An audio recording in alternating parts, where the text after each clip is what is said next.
gusto natin na ang ating buhay ay maibigay natin sa Panginoon, pati dapat ang ating mga associations, friendships, and the way we deal with people must continuously be surrendered to the Lord. Because according to 1 Corinthians 15:33, do not be misled, bad company corrupts good character. Pag tayo po ay napasama, nahirati at nasanay sa mga masamang mga kasama, ay maaaring pati ang ating buong kaluluwa ay maapektuhan ito. It is therefore of great importance to know people, to be able to measure people so that we may determine how to deal with them and how we are going to allow them to influence us. Meron pong kasabihan na tinatawag na tubog sa ginto. Hindi pala talagang ginto, yun ay tanso lang at itinubog sa ginto at akala mo ginto na. At ang tawag natin kumisan, ayan, natanso ka, na fake ka, hindi pala totoo. It is very important if we're going to grow spiritually to be able to test the kind of people we associate with and also to test ourselves so that we may be responsible associates because we also influence people. Ang atin pong pag-aaral ngayon, very relevant to our spiritual growth because people affect us. 7 tests to know people by. Mga 7 pagsubok, pagkilatis, pagsukat, pagsuri sa tao, at nang makilala natin sila, at nang tayo ay makapag-ingat kung paano tayo makikitungo. Aming Diyos, nagpapasalamat po kami dahil kami malayang nakakalapit sa inyo. Sumasamba kami, Panginoon, ng walang balakid at kami lubos na nagpapasalamat. Salamat po sa aming kalakasan. Salamat sa lahat ng taong tumutulong sa amin upang kami makalaya sa ganitong mga oras para makapagbigay ng pansin sa inyong salita, sa pagsamba sa inyo, Panginoon, at sa pagdala ng aming mga kaloob. Thank you for everybody who helps us, O God, to be free to worship you. And we pray, Lord, that you will work in our hearts today, that you will turn our hearts into your garden, wherein you can plant your seed, the seed of truth, the seed of freedom, and the seed will sprout and grow leaves and bear fruits for your glory and for our betterment. We pray, Father, that you may be our speaker. Forgive us our sins, cleanse us from all our iniquities, make us whole so we can see you. Give us eyes that see and ears that hear, and we surrender to you our hearts, that our hearts may be obedient to you. Protect us from evil men and evil spirits. Protect us, Lord, from the work of lies and falsehood. Liberate us with your truth. Even as we are gathered in your presence, O God, we ask that you protect us from any harm that malicious people or spirits may be planning against us. Deliver us from evil and also our loved ones. We praise and thank you and commit this time to you, Father, asking you to be our speaker and asking you to use your servant only as your instrument. In the name of Jesus our Lord, we pray. Amen. 7 tests to know people by. First of all is the test of deeds, the test of actions. Pagka po tayo ay nakikisalamuha, nakikihalubilo sa mga tao, ay manmanan ng ating mata, ng ating tainga, kung anong ginagawa nila sa buhay. Hindi para pakialaman ng buhay nila, kundi para malaman natin kung sila ba'y paniniwalaan natin o hindi. Test people's actions and deeds. In other words, what they do, their habits. Because what they do can be easily known, because it's in the present, then you can know it. Proverbs 20 verse 11, even a child is known by his actions, by whether his conduct is pure and right. So know people by what they do. Also, know people by what they did or by what they have been doing. Aalamin mo naman kung anong ginagawa ng isang tao nitong nakaraang 5 taon dahil sa mga kwentuhan, sasabi niya, sasabi ng iba, malalaman natin yan. Kaya po ang mga employers, pagka nag-i-interview, tinitingnan nila sa yung mga record kung anong ginawa mo the last 3 years or 5 years. That's why if you are into employment, it's not a good idea to be vacant for several months or years. Because your prospective employer will say, what have you been doing in the last 2 years? You have not been productive. Dahil tinitingnan yung nagawa na.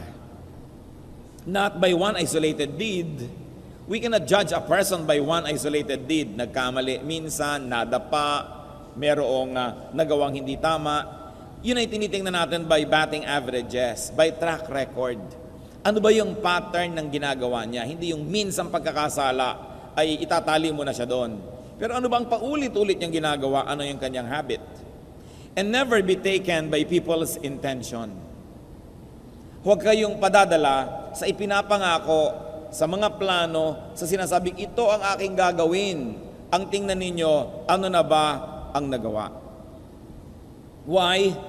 Because even Solomon, the wisest man who walked the face of the earth, said in Ecclesiastes 1:9, what has been will be again. What has been done will be done again. In other words, other people say it another way, history repeats itself. And the Bible asks, can a leopard change its spots? Unless a miracle happens, unless God intervenes, what people have been doing is what they will keep on doing all their life. So you want to have an idea what they will do tomorrow? Take a look at what they did yesterday. Now, that doesn't leave room for change because we can all change when we surrender ourselves to God and when miracles happen in our lives. But generally speaking, what has been will be again and history will repeat itself. Kaya tinitingnan po natin bago tayo magtiwala sa isang tao kung ano na ba ang nangyari sa kanyang buhay ng mga nakaraang buwan at taon. Kung nakikipagkaibigan tayo sa kanya ngayon, titingnan natin ano na ba ang ginawa niya sa mga naging kaibigan niya nung araw. Kung gusto niyang lumipat sa ating church, titingnan mo kung nakakailang lipat na ba to? Nakakailang away na ba siya? Nakipag-away na ba siya sa dati niyang mga kasama, sa dati niyang mga leader? Dahil malamang uulitin na naman niya yan. At kung may nanliligaw sa inyo mga dalaga, tingnan nyo, ilan na ba naging girlfriend nito? Ilan na ba ang pinaluha nito? Because chances are, mapapasama ka sa listahan. Huwag kang maniwala, babae, na mababago mo siya na yung pag-ibig. Maraming naniwala at ayan ngayon, nabigo. Kung hindi mo siya matanggap ngayon at yung kanyang baggage nung nakaraan, hindi mo matatanggap yung darating pa, so huwag ka na lamang magsayang ng panahon. Because we are products also of our past. As I said, while the Lord can give us a clean slate to begin again, it is not God but us who will repeat the same mistakes. Kasi meron tayong ganung tendency. Kaya nga sinasabi ko lagi sa mga counselees, marriage is not a reformatory institution. It is an institution and a relationship of acceptance. If you cannot accept the past of this person, and that past might just keep repeating, then don't bother to plan to spend the future with that person. Huwag tayo nagpapadala sa mga pangako. Kaya kung minsan yung mga interview, kung minsan sa mga beauty contest, hindi naman yan na naglalabas ng katotohanan yung what will you do if? What will you do if you had 10 million pesos? Siyempre ang sasabihin niya, I'll give it to the children of the world, I'll give it to world peace. Kasi what will you do Ang itanong mo, what have you done with what you already received from the Lord? And then you will know what they will do to that which they still will receive. Look at the track record of people. Pagka hindi sila naging mabuti sa mga naging mabuti sa kanila noon, huwag mong asahang magiging mabuti rin sa iyo. Kung may umuutang po sa inyo, mag-research kayo kung anong ginawa nila sa mga nautangan na nila nung araw. Kasi kung tinakbuhan nila yon, malamang tatakbuhan din kayo. Bagamat may pag-asa ang taong magbago, pero dapat yon pananaw natin na para umasa. Pero huwag kayo doon magpako ng lahat ng inyong plano at kung hindi mangyari at hindi nagbago, papaano? Test people by their fruits, which is very related. Test them by the results of their deeds and actions and habits. While they may deliver their promise, while they may do what they promise to do, take a look at what happened to what they did. Ano ang bunga ng mga ginagawa nila? Pag binigyan mo nga ba siya ng pera, bumubuti ang buhay niya o napapasama at nagkakabisyo? Pag binibigyan mo ba siya ng kapangyarihan, nagiging maibigin ba siya at matangkilikin sa mga tao o nagiging mayabang palalo? Pag binigyan mo ba siya ng van at sasakyan, gagamitin ba niya sa kabutihan o ililiko niya kung saan saang dilim? At kung sino-sino ang pinupuluputan niyang nagiging isang anino sila sa dilim na yon dahil binigyan mo ng van. Kaya po marami mga tao hindi dapat magkaroon ng sasakyan. Kasi pag nagkakaroon ng sasakyan kung saan-saan nakararating, nakagagawa ng mga himala na hindi dapat mangyari. Kaya may mga taong hindi dapat binibigyan ng pera, nakakabili lang sila ng mga drugs, nakaka-afford lang sila ng kanilang mga bisyo. So bago kayo magtiwala at magbigay ng hinahangad ng isang tao, itanong mo, ano kaya ang ginagawa niya? At anong nangyaring bunga sa mga ginawa niya noon? Matthew 7:20, thus by their fruit you will recognize them. Siyempre, ang santol ay hindi namumunga ng mangga. Kaya pag nakita mong pangit ang mga bunga, hindi lang isang bunga, kundi may isang pangit na laligaw na bunga, pero maganda naman yung iba. Pero pag nakikita mo ang papangit ng bunga, pangit ang puno. Yun lang ang ibig sabihin nun. Test people by their words. Matthew 12:34, for out of the overflow of the heart, the mouth speaks. Malalaman mo daw ang laman ng puso kahit hindi mo yan i-x-ray, kahit hindi mo yan i-ultrasound. Sa salita lang na lumalabas sa bibig, alam mo na kung anong laman ng puso dahil ang lumalabas sa bibig ay sa puso nagmumula. So test what they say. The words of godly people are truthful. Hindi mapandaya, hindi sinungaling, at hindi namimili ng konti lang na gustong sabihin para makapag-create ng wrong impressions. But they give you the whole truth. That's why even in the court of law, you are made to promise to declare the truth, the whole truth, and nothing but the truth. Pag may nagpunta po sa inyo at nagkukwento ng masama tungkol sa isang tao, maaaring true, totoo yon. Pero ang tanong nyo, is it the whole truth? O pinili mo lamang yung mga hindi magaganda na sabihin para yung galit mo sa kanya ay lumipat sa akin at magalit din ako? Ikinukwento mo rin ba ngayon ang mabubuti naman niyang mga bahagi at mga ginawa o pinipili mo lang dahil ini-influensya mo ako? Zechariah 8:16, these are the things you are to do. Speak the truth to each other. And as we like to say again, the whole truth and nothing but the truth. Proverbs 8:7-8. My mouth speaks what is true, for my lips detest wickedness. All the words of my mouth are just. None of them is crooked or perverse. People of perverse speech, people whose words are unjust and untruthful, must never be trusted. Sapagkat ang mga pagsisinungaling nila, madali namang malaman eh. Kung minsan kasama nyo sa isang event, mamaya ikukwento niya sa iba yung event na yun, napapansin nyo, iba na yata yung kwento. Maliban na lang, meron siyang memory problem, maaring iniiba niya ang kwento, so malalaman nyo, hindi truthful ang tao na ito. Nakakita na ba kayo ng isang taong 100% wrong? Sobrang success naman yon to be perfect. Kasi even to be perfectly wrong is a great success. Can you imagine? Perfect ka? So pag may taong wala nang ikinuwento sa inyo, kundi puro kasamaan na lang nung ibang tao na naman, makakaasa kayo, propaganda yon.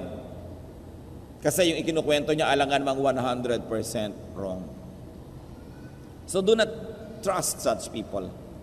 Do not trust such people that label, this is bad, this is good. Ito very good, good, good. Binibuild up lang niya kasi meron na naman siguro siyang hinahangad na mangyari. Pero pag sabi mo, anong tingin mo sa taong ito at talagang ina-assess nyo? Well, ito ang nakita ko mga good side niya. Ito yung nakita ko ng mga neutral at ito yung nakita kong mga things to improve on. That can be a more reliable report. Hindi yung puro positive o puro negative. Propaganda yon. Test people by their words if the words are fair. Fair even to their enemies. Hanga ako sa tao na pag sinabi niya na nakaaway ko kasi itong kaibigan ko. Ba't mo nakaaway? Kasi mahirap naman talaga akong makasama. Aba, ang galing mo naman. Kahit nang aaway ka, at least honest ka.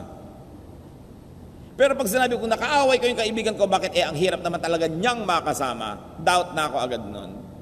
Sa lagay, perfect ka na good, perfect siya na bad, kaya hindi kayo nagkasundo. Come on, don't pull my leg. Humanap ka ng ibang i-impluensyahin at hahanapin mo nakakampi. Good people are fair even to their enemies. People will talk about you exactly the way they talk about others. So beware of them who have nothing but bad to say about other people. The words of godly people are few. Especially kung mga negative. Hindi masyado yan dinadramatize, hindi masyadong ine-emphasize. And if only to warn people, that's the only probable use of that. To give enough warning, but not to influence you to join them in their wars.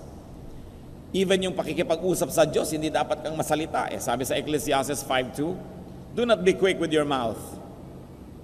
Do not be hasty in your heart to utter anything before God. God is in heaven and you are on earth, so let your words be few. Kilalanin mo na ang Diyos ay Diyos, kaya lumagay ka sa lugar. And even these things are meant to talk about those that you promise before God and say to God directly, but even when you talk to people and when you make promises to them, God is present. So in a way, you are still speaking before God. The words of godly people are kind. Proverbs 15:1-2, a gentle answer turns away wrath, but a harsh word stirs up anger. The tongue of the wise commends knowledge, but the mouth of the fool gushes folly. So, godly people soothe with their words. They do not stir you up to anger. Kaya titingnan nyo rin, teka nga pala, bakit hindi ko naman nakakausap si person A, hindi ko naman siya nakikita, galit ako. Nagalit ako. Sino bang nagpagalit sa akin? Si person B na kumausap sa akin. Therefore, ang ginawa niya sa akin, ginalit niya ako. So, hindi ito ministry ng godly people na manggalit ng iba. Nang hihikayat lang sila sapagkat gusto nilang makipagdigma at gusto nilang makakampi tayo. Kaya nila tayo ginagalit. Mga kapatid, itest niyo po yung mga tao na ang effect nila when they talk to you is that they leave you angry. Angry with the world, angry with other people you have not even talked to. Then you can become unfair because you have never heard the side of another person and you're already angry. It is not the godly way to deal with anything and anyone. So ask, are their words kind? The words of godly people are seasoned, templado, tempered. Hindi sobrang alat, sobrang anghang, sobrang tabang, templado. Colossians 4:6, let your conversation be always full of grace, seasoned with salt, so that you may know how to answer everyone. Because the mouth reveals what is in the heart, it is important to change the heart so that your vocabulary will change. So once more, you want to know the kind of people you are talking with? Listen to their words. Are the words seasoned? Or are the words deceptive and manipulative? Only wanting to take something from you. Maybe your loyalty. Maybe your alliance. The words of godly people are polite, decent, and humble. Hindi mapagmataas. Hindi mayabang. O bakit naman nakagalit mo yung pinsan mo? Insecure kasi siya sa akin eh. Ha? Ganun ka ba kagaling para ma-insecure siya sa'yo? O ba't nakaaway mo na naman yung isa mong tiya? Insecure siya sa akin eh. Magaling kasi ako, natetreten siya. Huwag kayong maniniwala sa mga tao na nagsasabi sa inyong insecure sila sa akin. Kasi binubuhat na ng sarili niyang bangko, ang laki ng pagtingin sa sarili. Kung merong dapat magsabi niyan, dapat observers, other people, not the subject. I have met several people na ganyan, nakaaway lahat ng tao, ang paliwanag lang nila sa lahat ng nagtatanong, insecure sa akin. Are you so great so that people will be insecure with you? Tinitingnan po natin yung ganon. Ang yabang ng taong ito, itinataas ang sarili. ang laki ng pagtingin sa sarili. You know naman, the empty can strikes loud. Subukan nyo may malaglag na lata, isang puno at isang walang laman. Sino ang maingay? Yung walang laman. Kaya po pag may nag-away at pumupunta sa inyo yung isa, yung maingay, yung maraming salita, yung maraming demanda, kadalasan niya ng guilty. Bakit? Inuunahan na kayo para pag nabalitaan nyo sa iba, kampi na agad kayo sa kanya. We are talking about this, brothers and sisters, one and foremost, because the influence of evil people affect our spirituality. They affect our attitudes, they affect our behavior. And we are bombarded by messages from so many people every day. That's why we should test not only the message, but also the messenger. Pagka mayroong dalawang nag-away na partido o hindi nagkasundo, ang igalang nyo yung tahimik, hindi yung maingay. At siguro yun ang talagang mas kagalang-galang, yun ang mas totoong tao. Pero yung lahat na lang pinagsabihan, idinaldalang lahat, yan ang huwag nyong pagtitiwalaan. Because the words of godly people are few.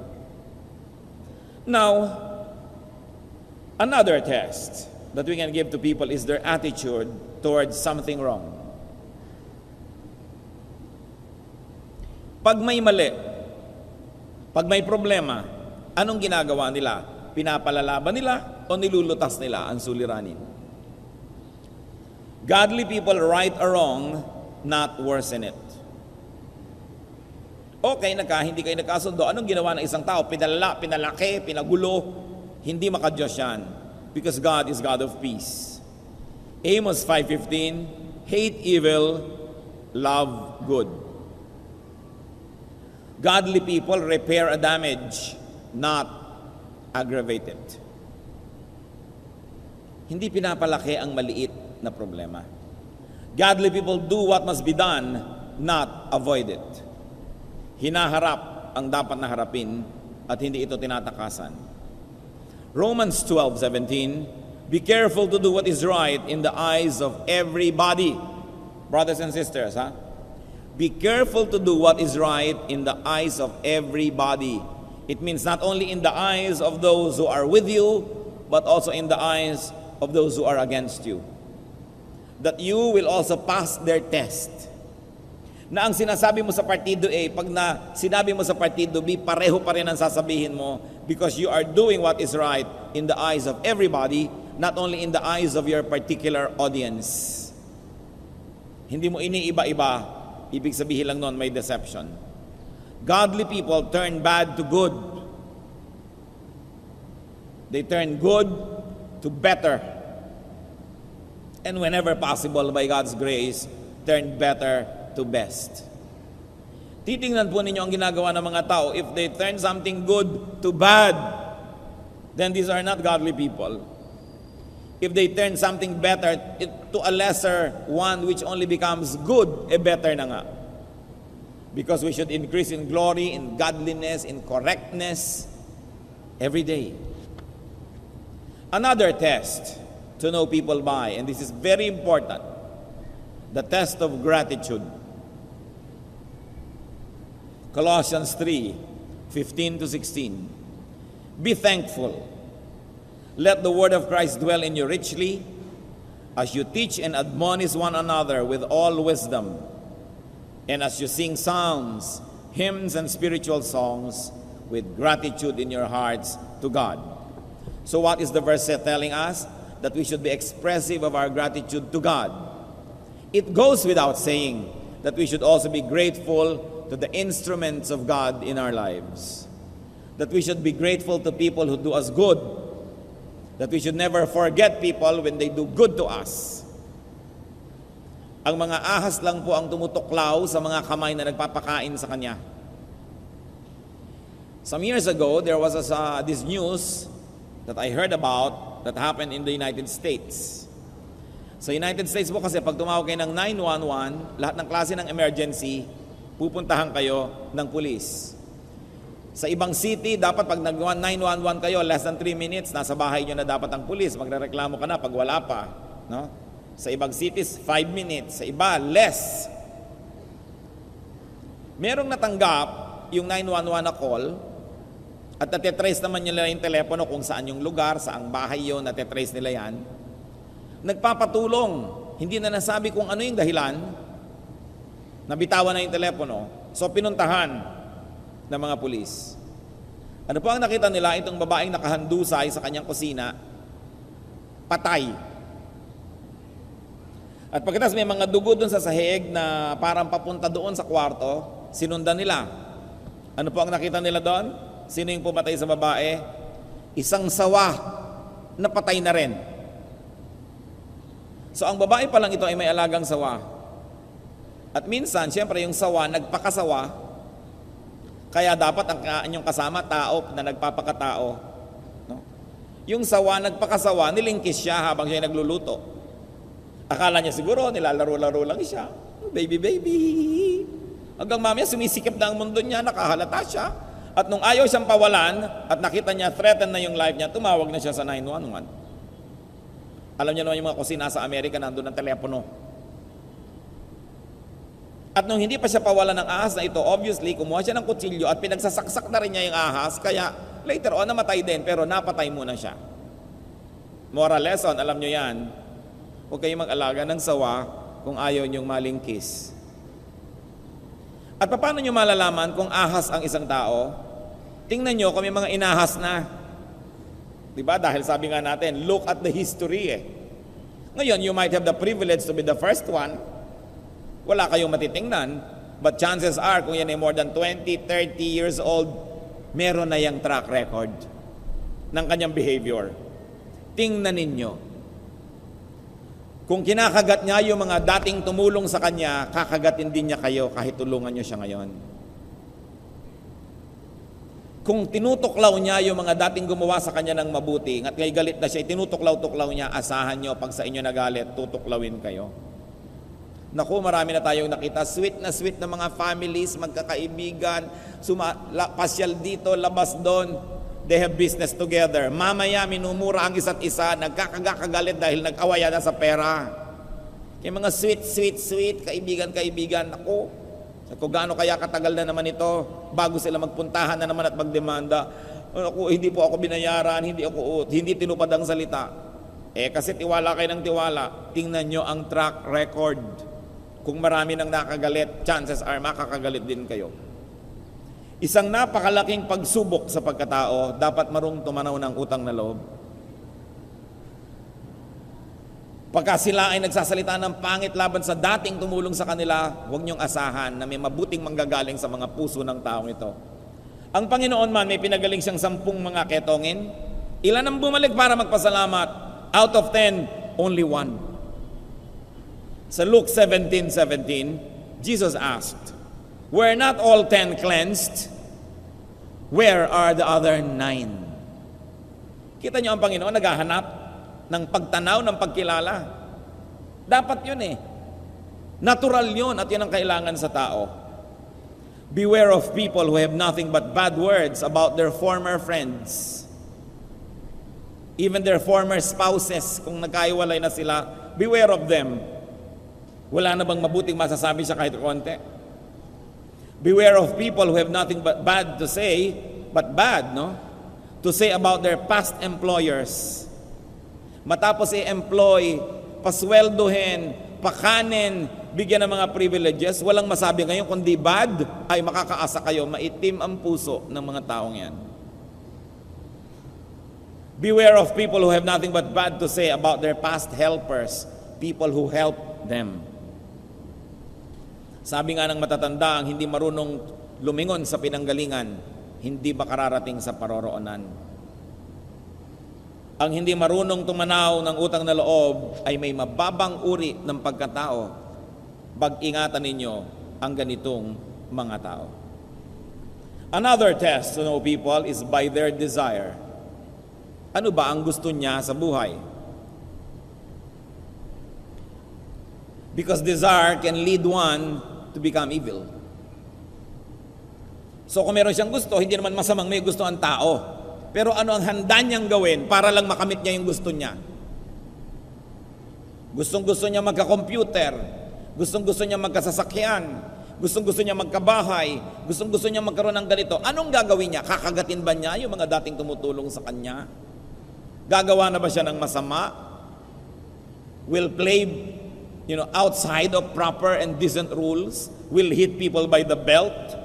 Desire can lead people to horrible spiritual deaths. James 1:15. After desire has conceived, it gives birth to sin. And sin, when it is full grown, gives birth to death. So binabantayan natin ang desire. Itong taong to, ano ba mga desire niya? Tayo rin mga kapatid, ano bang desire natin? Mananalamin kayo, sabi niyo, ikaw, ano ba mga desires mo? At ano ang handa kang lunukin, gawin, makamit mo lang ang iyong ninanais? What does it profit a man to gain the whole world and lose his soul to the devil? And yet many people make such bad trades and trade off. So beware of people's desires, because such desires can become their gods.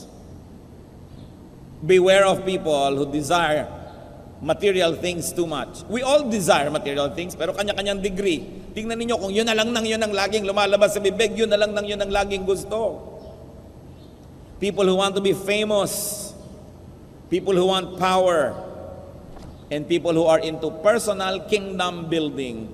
They want to keep building and building only for their ego. Nakikipag-compete sila sa kanilang mga kaibigan, sa kanilang mga pinsan, sa kanilang mga dating classmates. That's why they want to keep achieving and achieving.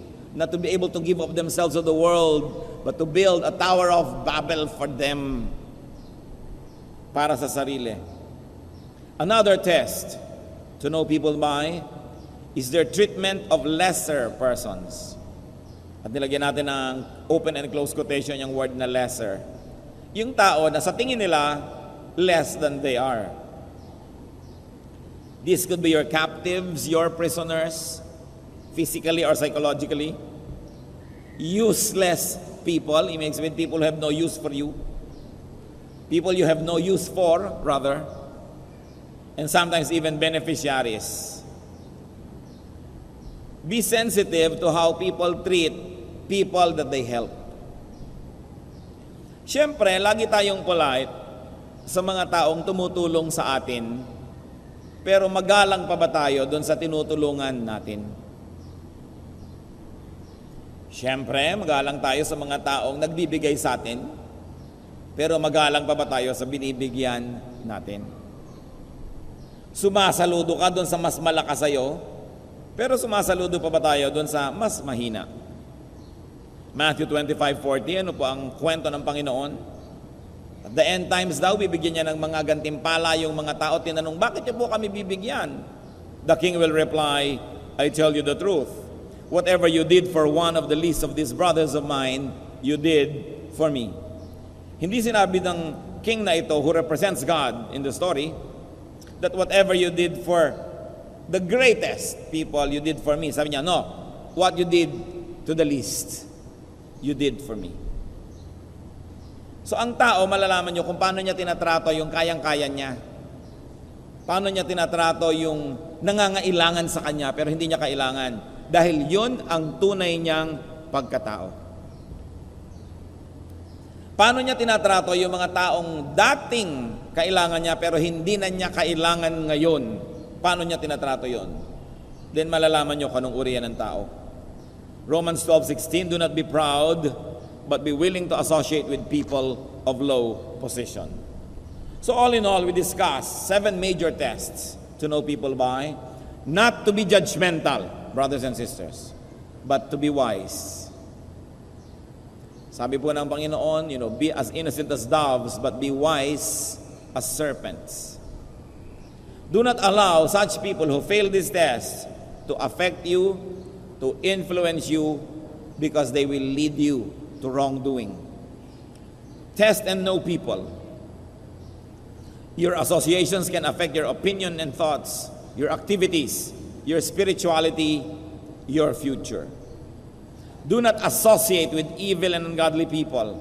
Minister to them, but do not associate with them. Do not support, encourage, and tolerate the works of ungodly people. That's why we are discussing it, so we can recognize it, so we will not tolerate and encourage it. Because the people of God must not tolerate wrong, but in fact must expose wrongdoing so it could be corrected.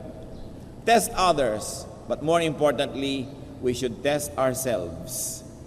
Panginoon, sa mga standards po na ito na aming binubulay-bulay, una po, pakisiyasat niyo po kami kung baka kami ang hindi papasa dito. Kami po ba ay mabuti sa aming mga pananalita? Mabuti ba kami doon sa mga taong di na namin kailangan? May katarungan ba kung kami ay magsalita tungkol sa mga tao sa aming paligid? Marunong ba kami, Panginoon, magpahalaga at tumanaw ng utang na loob? Ganon din, Panginoon, turuan niyo kami na sukatin, suriin ang mga tao, lalo na yung may mga influensya sa amin. Baka madala nila kami sa mali. Baka kausapin kami ni Satanas sa pamamagitan ng bibig nila. Ituro niyo po sa amin maging maingat. At bigyan niyo po kami ng karunungan na makitungo sa mga tao, lalong-lalo kung nakita namin na merong mga dapat kaming pag-ingatan. Ituro mo sa amin ang marapat. Ipatawad mo po sa amin, Panginoon, kung nagkamali kami na nakikiisa, nakikiayon, sumusuporta sa masasamang tao at sa masasama nilang ginagawa at sa kanilang mga pandaraya.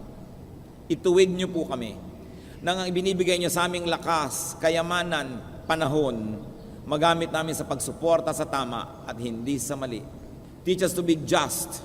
Teach us, Lord, to be correct in our dealings with people. But above all, teach us to be just and correct ourselves. Manalangin tayo ng matahimik, mga kapatid, at humingi tayo ng leading from the Holy Spirit as to what we may pray for and who we should pray for in reaction to these reminders from the Word of God.